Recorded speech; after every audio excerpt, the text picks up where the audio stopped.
সব প্রশ্নের সেরা উত্তর হলো নীরবতা।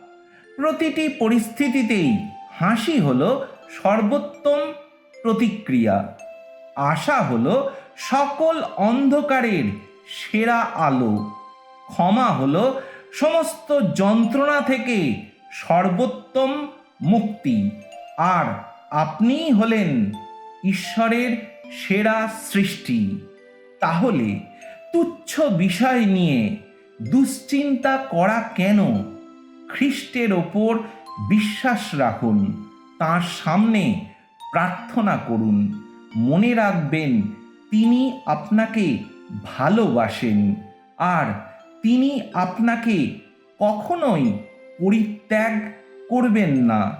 তাই কখনো মন খারাপ করবেন না, বরং মনে রাখবেন আপনার সাথে প্রভু যিশু আছেন ঈশ্বরও।